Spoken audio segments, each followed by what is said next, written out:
The night I buried my husband, I discovered a bank account in my name holding millions I never earned, and a letter that wasn't meant for me. I thought grief would come slowly, like waves hitting the shore. But instead, it was a violent storm, choking, relentless, tearing through every part of me. Matthew had been my husband for 17 years. He was steady, kind, predictable. The kind of man who ironed his shirts every Sunday evening and paid the bills the moment they arrived. That night, after the funeral, I sat alone in our too-quiet home, his jacket still draped over the armchair where he left it the week before his sudden heart attack.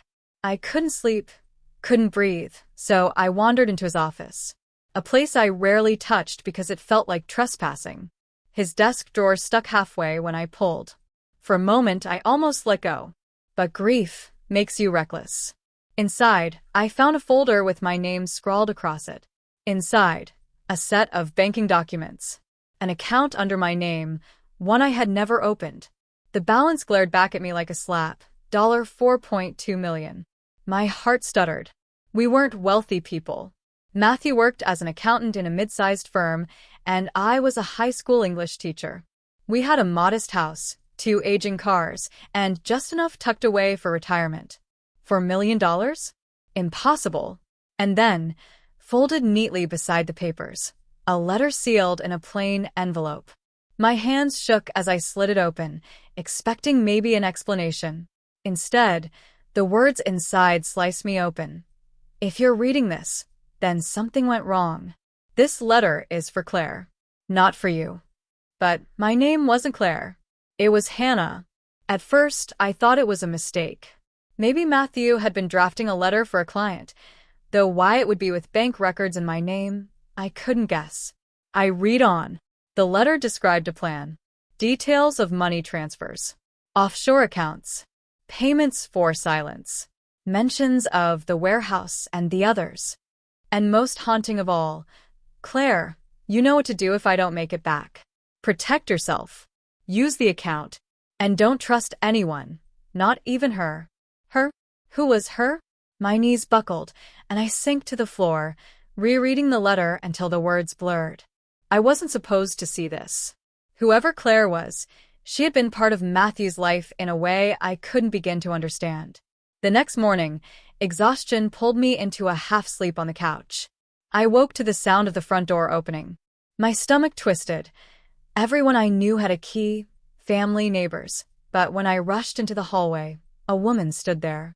Mid-30s, sharp cheekbones, leather jacket, eyes that scanned my house like she already owned it.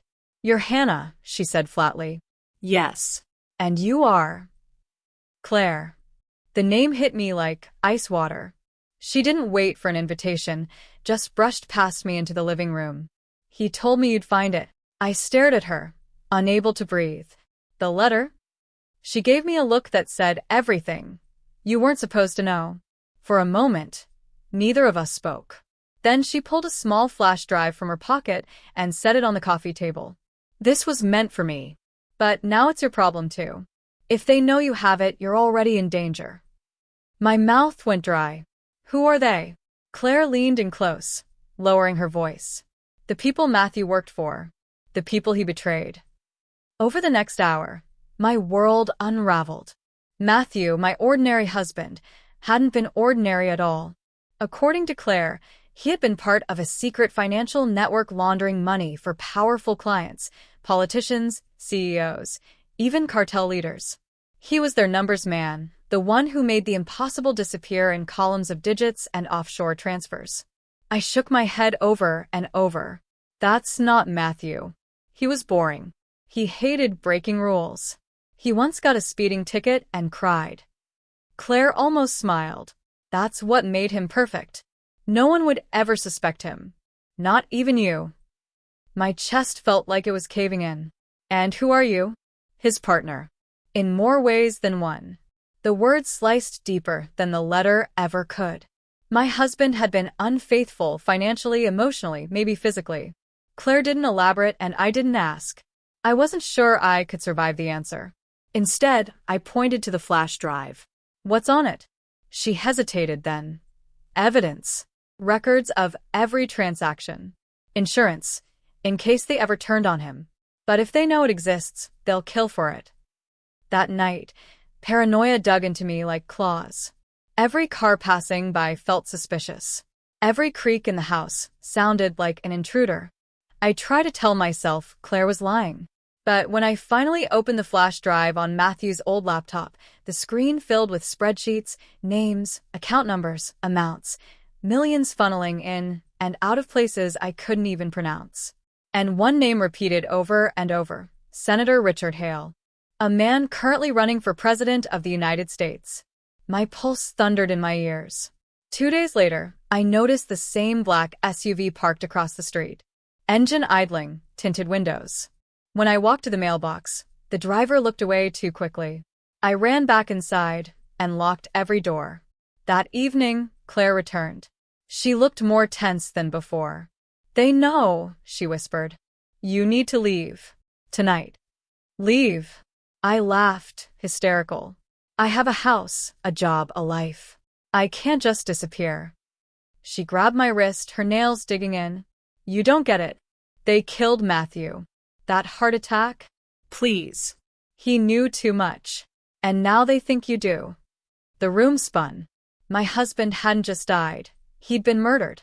We left at midnight, driving my old Honda Civic with nothing but the clothes on our backs and the flash drive hidden under the seat. Claire led us to a cabin 2 hours outside the city, deep in the woods. For 3 days, we hid. I barely slept, replaying every moment of my marriage, every small lie Matthew had told, late nights at the office, business trips that never made sense, the money he insisted we couldn't spare for vacations. He hadn't been protecting our finances. He'd been protecting his secret life. On the 4th day, Claire returned from a supply run, pale and shaking. She tossed a newspaper onto the table. The headline screamed, "Senator Hale campaign rocked by money laundering allegations." My stomach dropped. The flash drive, someone leaked it? Claire shook her head. "Not me. Which means they know it's missing. And they'll come for us." That night, the cabin window shattered. Men in black tactical gear stormed in, shouting, guns raised. Claire pulled me down as bullets ripped through the walls. We crawled toward the back door, my ears ringing, heart pounding so violently I thought I'd pass out. Outside, the forest swallowed us whole. We ran until my legs gave out, collapsing against a tree trunk. Claire pressed a pistol into my hands. "If they catch us, don't hesitate." Tears blurred my vision. I had never held a gun in my life. I was a teacher, a wife, a woman who baked banana bread on Sundays. Not this. Never this.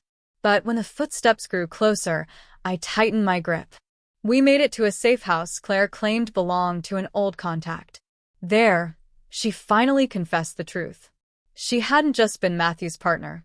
She had been recruited into the network years before him. He was her protégé, her lover, and eventually her betrayer. Because before he died, Matthew had chosen me, not her.